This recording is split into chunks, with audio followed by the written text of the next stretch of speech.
Hello, my name is Satanas Dimitrov. I'm a certified GCDF career consultant. Since 2003, I've been working at the International Career Development Center of the University of National and World Economy, and currently I am its director.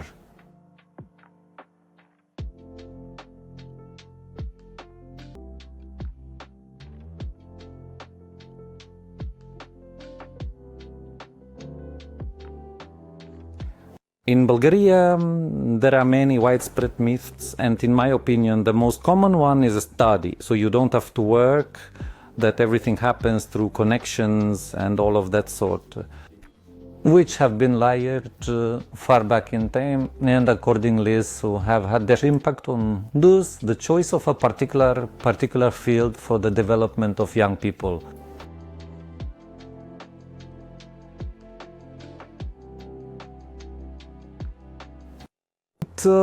Complex in origin, all of this. I would say that primarily things start from the family.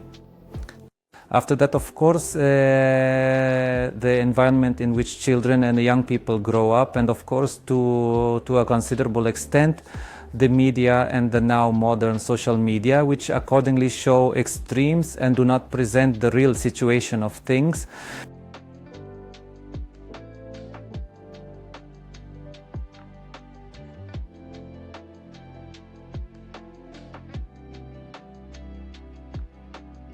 Myths can be harmful to the extent that if a person is passive, they become even more passive. And for someone who is proactive, who strives to surpass themselves and develop, this is not a problem. On the contrary, they will prove that it doesn't work, but many people can. In their desire to be more timid, more distant, more reserved in their actions, and accordingly not to pursue a certain career just because they have succumbed to a myth.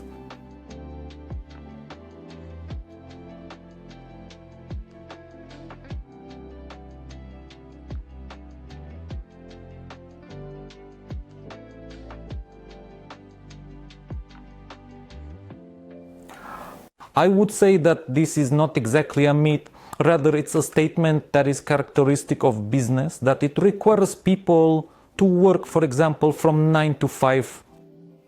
But this is not always a bad thing. On the contrary, it creates a certain discipline and accordingly an opportunity for the person to demonstrate all their knowledge and skills within this time frame. Of course, the working hours are not as important as the person showing their real capabilities. This should not worry young people, even though we all know very well that their attitude is more towards working flexibly.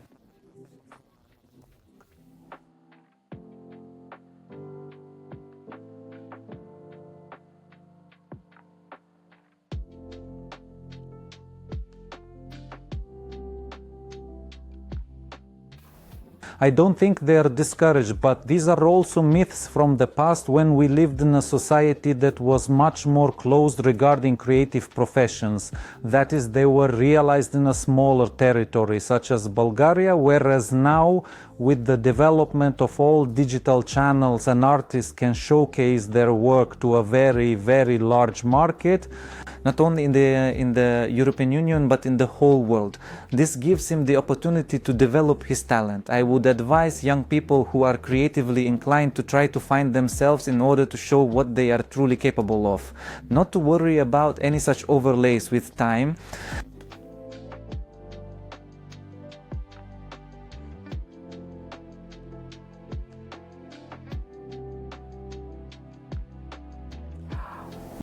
These professions you mentioned in society have the connotation of being low-skilled, which is far from the truth.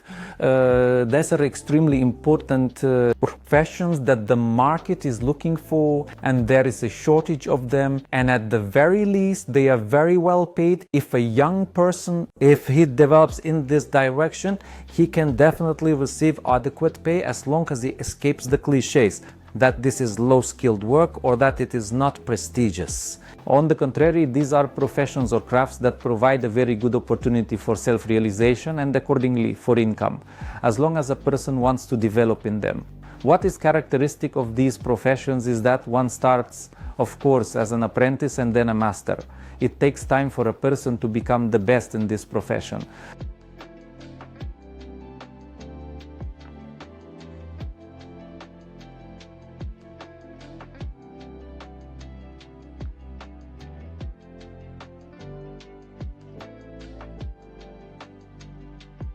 This is again an opportunity, a debatable question, if I may say so. Yes, such money can definitely be earned, but it takes time for them to prove themselves in this profession. Freelancing and of course any entrepreneurial startup ideas, they have a high risk of failure, and therefore the young person approaching these professions or activities must be extremely well prepared, knowing all the risks and dangers. And in order to earn the necessary income, some time must pass, and accordingly all this must be backed by the necessary knowledge and skills on his part.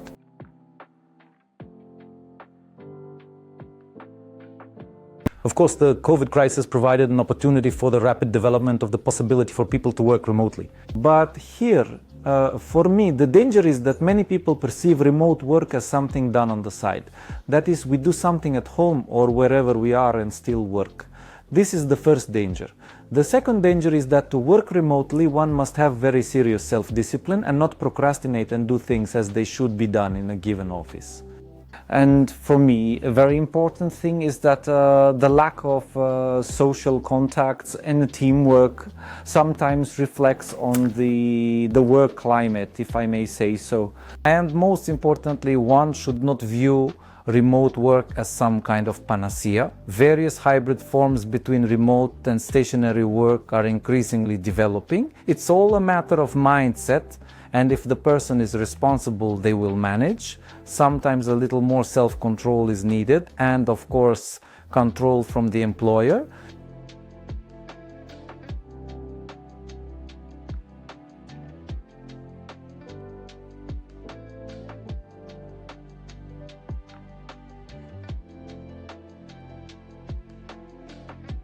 If we approach from the etymology of the word, besides being some ancient tale about some heroes, which is literal, the figurative meaning of myth is a fabrication or untruth. Realistically speaking, any generalization of all extremes, like never, always, generalizations almost guarantees that something is a myth. What is important to me and what I would advise young people is to be extremely critical thinkers, to critically assess every such attitude. In other words, who is saying it, why they are saying it, and whether the source from which this information comes is reliable. In today's digital world, a young person can check information through many channels and verify whether it is true or not. I don't know if it will sound harsh, but any claims like a woman said are certainly not true.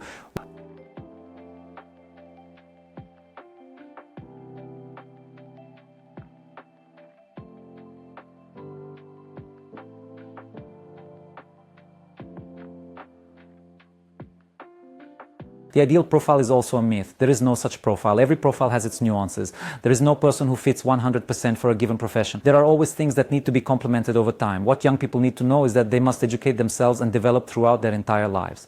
To lay bricks in their career development to be successful. They should not be discouraged in any way, even if they do not meet the criteria in a given job advertisement. It costs nothing to try, to see. They can always succeed. What is important is that a career is not a sprint, it is a marathon.